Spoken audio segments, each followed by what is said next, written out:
नासिन चूंडको में नारा केनाल में निकिरंदड़ गैर कानूनी वाटर कोरस के करे आबादकारनि जी ज़मीनूं सुकी तबाह थी वियूं आहिनि। रिपोर्ट करे रहियो आहे मंठार सहतो।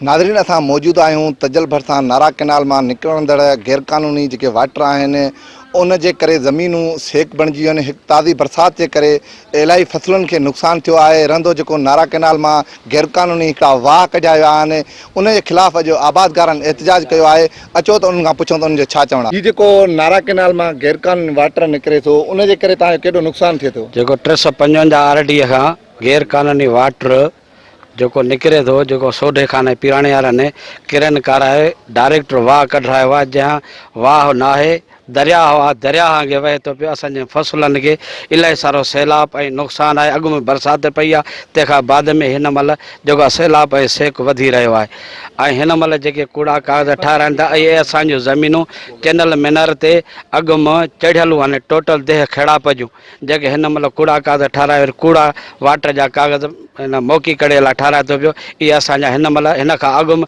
टोटल ज़मीनूं आबाद थींदड़ूं आहिनि कैनल मीनर ते। असांजी ज़मीनुनि खे एतिरो नुक़सानु आहे। अॻु बरसाति असांजी फसल खे तबाह करे वई, उन खां पोइ हिननि वाटर जो वहायो आहे त रहंदो असांजा फसल तबाह थी विया। असांखे का बि उमेदु न आहे फसल खाइण जी।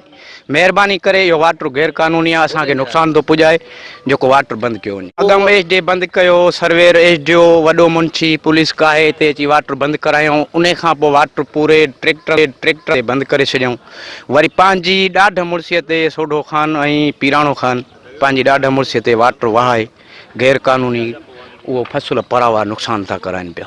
वरी उनखे वाटर खोलियो वियो आहे, सेक ज़मीनूं थी वियूं आहिनि, सैलाब थी वियूं आहिनि। फसलुनि में उमेदु असां नथा सम्झूं को फसल असांखे हाणे को ॾींदो, को उन मां उमेदु आहे। इहो वाटर गैर कानूनी बंदि थियो वञे ऐं असांजो हुकूमत जी अर्ज़ु कयो थो वञे हुकूमत खे त असांजो गैर कानूनी वाटर बंदि थियो वञे।